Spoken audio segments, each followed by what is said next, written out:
क्षेत्र में तो फिर दिक्कत है कि बहुत सारे जो हमारे सक्रिय भाई हैं वो कहाँ जाएंगे। आप लोग आप पहचानिए, श्रद्धालु बने रहिए, पूजा पाठ करते रहिए, भगवान को जब तक चाहिए बंसी लगा के फंसाने का व्यवस्था बनाइए। भगवान लोग फंसने के लिए बैठे ही हैं। दुर्गा माई का पूजा कीजिए, जय हो दुर्गा माई। दुर्गा सप्तशती का पाठ करते हैं, हर जगह इन दिनों चल रहा है। दुर्गा जी को लोग कह रहे हैं कि आप तो महिषासुर मर्दनी हो, आप तो महिषासुर का वध किया। कहते हैं दुर्गा सप्तशती में लोग कहते हैं कि हे दुर्गा माई, आप तो इतने प्रभावशाली हैं कि आपने तो महिषासुर का वध कर दिया। महिषासुर कौन था? महिषासुर कौन? महिषासुर वो था जो खूबसूरत महिलाओं को, लड़कियों को देख के रोमांचित हो जाता था, नियंत्रण नहीं होता था उसको अपने आप का। वो जो ही देखे सुंदर सुंदर बालाएं आ रही है, उसका मन मचलने लगता था। देख ले, देख देख देख देखना, अपना देखो तब देखो। और हम बात भी कर रहे हैं और उनको दुर्गा माई को कह भी रहे हैं, बार बार रिपीट कर रहे हैं। पूरा वातावरण में जहाँ का ये कलश बैठा हुआ है, दुर्गा सप्तशती का पाठ चल रहा। माई आपको महिषासुर मर्दनी हो, महिषासुर का वध करो, महिषासुर का वध करो। तो यहाँ कितने ऐसे हैं जो महिषासुर। अब बार बार भगवान से एक चीज का, भगवान प्रार्थना सुनता है, बिल्कुल सुनता है। और सरस्वती के माध्यम से, दुर्गा सप्तशती के माध्यम से कहीं भी जा रहा है, आप भी जाते हो, प्रणाम करते हो, जय हो दुर्गा माई। इसका मतलब आप समझ लीजिए। बाद में भगवान को ये मत कहिएगा मेरे साथ कोई अन्याय हो रहा है। क्यों? सारे लोगों ने नवरात्रि में यही बात कहा दुर्गा जी को कि आप महिषासुर मर्दनी हो। महिषासुर का काम क्या था? देख ले, देख ले, अब समझ लीजिए आपका दुर्गा माई आपका क्या हाल करेगी। ऐसे ऐसे जो करो, महिषासुर भी ऐसे ऐसे करता। उस समय चश्मा था कि नहीं भगवान जाने, लोअर जींस था कि नहीं भगवान जाने, लेकिन उस समय का जो ड्रेस था वही पहन के वो मचलता था। आज जो ड्रेस है वो पहन के मचलते। उस समय भी वो कान में बाली पहनता था महिषासुर। आजकल कान में तो हम ओवर स्मार्ट पहनते ही हैं कि यहाँ भी विवाक्षेप करा लेते हैं। क्या क्या नक्शा बना। महिषासुर को आप ध्यान से देखिए, महिषासुर का जो कान वाला ई पट्टी होता है, ये तो यहाँ तक मेरा है, उसका यहाँ तक रहता है। सब चीज वही है, कोई अंतर नहीं है। और भगवान का पूजा चल रहा है। कहते भी हैं मारो, हम ही है, मारो ना। अब बताइए, यही बात है, ये जन्म शताब्दी है। क्या सब लोग इसमें भागीदार बन जाएंगे? ना, नहीं, सब लोग नहीं बनेंगे। वही बनेंगे जो जिसको वो चाहता है। रामकृष्ण परमहंस सिद्ध संत थे, कहां सब जुट गया उनसे? कहां जुटा? आप बताइए, इतिहास अगर जानते हैं तो गिने चुने लोग हिम्मत दिखा सके। कुछ लोग सब में थे, इधर की उधर ठीक रहेगा ना, इधर उधरों की उधरों, दोनों तरफ। और जिन्होंने हिम्मत दिखा दी, ताकत दिखा दी, आज उनकी तस्वीर हम और आप अपने कमरे में लगाते हैं कि युवा का प्रतीक चिन्ह के रूप में है। हिम्मत सबसे मांगा जाता है, सबसे कहा जाता है कि आप हिम्मत, आप दान दो। दान किस चीज का? युवा क्या चीज का दान दे सकता है? युवा के पास क्या है? युवा तो जोश का दान दे सकता है। जोश है आपके पास? क्या हवा निकल गया है? आपके पास अगर जोश है तो आप दान दीजिए। विचार क्रांति का जन्म मनाया जा रहा है, किसी व्यक्ति का नहीं। श्री राम शर्मा आचार्य जी को अपने जन्मदिन मनाने की इच्छा नहीं है, तो कहते हैं ना तो मुझे किसी धर्म से मतलब है, ना मुझे जाति से मतलब है, ना मुझे संप्रदाय से मतलब है। ये तो विचार क्रांति है। रात में मैं स्टार न्यूज सुन रहा था, अन्ना हजारे जी को लाया गया था स्टार न्यूज पर।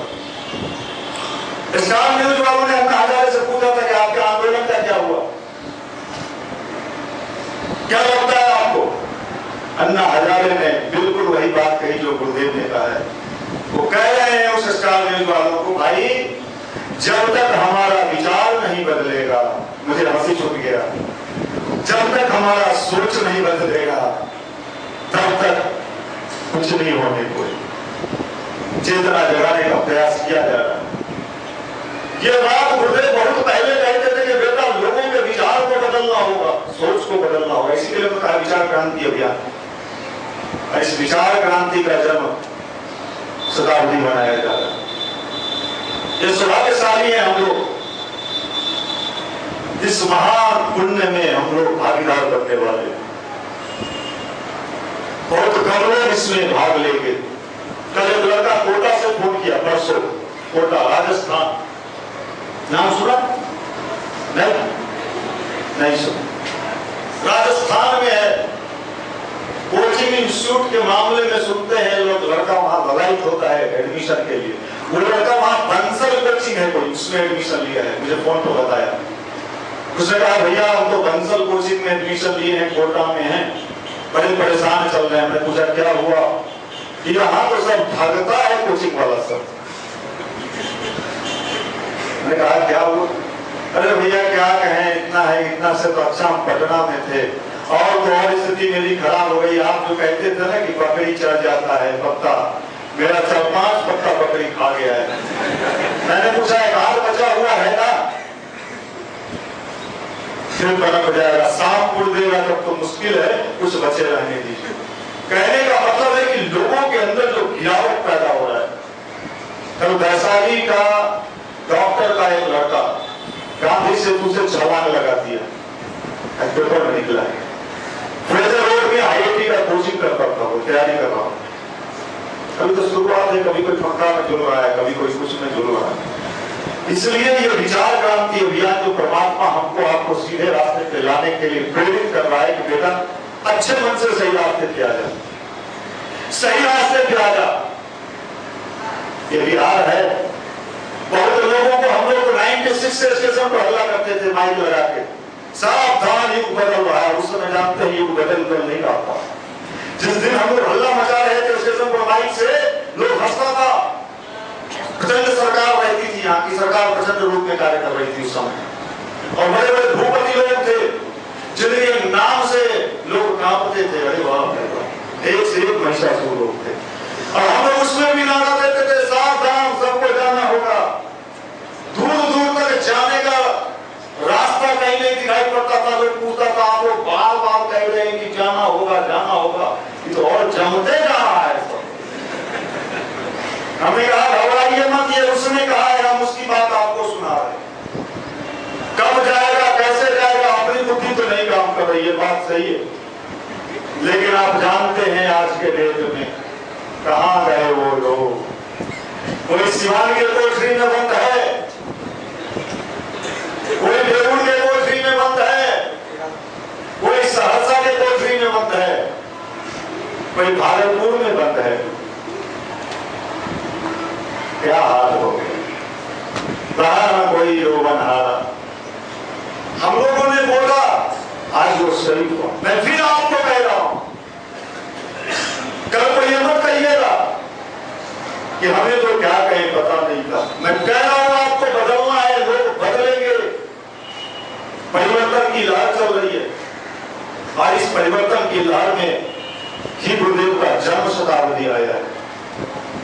और ये जन्म शताब्दी का बड़ा महत्व है। ये मात्र पूजा पाठ कंठ घंट नहीं है, हम तो क्रांतिकारी हैं, और क्रांतिकारी बड़ा अजीब किस्म का होता है। क्रांतिकारियों से अगर आप पूछते चंद्रशेखर आजाद जी से, अगर भला हुआ कि उस जमाने में आप लोग हम लोग ज्यादा नहीं हुए थे, तो उनका भी मिट्टी पलित कर देते। 3 बार झूठ भी ऐसे नहीं करते। अब यार नौकरी भी मिल रही, उनकी भी मिट्टी पलित कर देती और अंग्रेज यहाँ शासन करते रहता, हम ताई बांध के उसका गुलामी कर सहते थे। अच्छा हुआ हम लोग उस समय ये निर्जीव आत्मा नहीं पैदा, ये मरे हुए मुर्दे नहीं पैदा हुए। इस मुर्दे के देश में रहने से क्या फायदा, मरा हुआ मुर्दा जहाँ लाश जल रहा है, बांस घाट पर धुआं निकल रहा है, उस मुर्दे के देश में लोग कहे कि हम युवा हैं। युवा कभी मुर्दा नहीं होता है, जो मुर्दा है वो युवा हो ही नहीं सकता। चंद्रशेखर आजाद जी में से कुछ लोगों ने पूछा भगत सिंह से, ये सब जो आप लोग उछल कूद कर रहे हैं, इसका क्या होगा परिणाम? अगर युवा परिणाम को नहीं जानता, जो परिणाम तो बुढ़े लोग सोचते हैं कि परिणाम क्या होगा, युवा तो करना जानता है, परिणाम की चिंता नहीं करता है। जिस दिन युवा परिणाम की चिंता करने लगा, निश्चित रूप से उसका रिजल्ट पेंडिंग पड़ जाएगा। और आज 99% युवा पढ़ने से ज्यादा परिणाम की चिंता कर रहे हैं। परिणाम क्या होगा, रिजल्ट क्या होगा? अरे युवा हो, जो होगा देखा जाएगा। मैं तो शेर की औलाद हूं। नहीं साहब, शेर तो मेरे बाबा थे।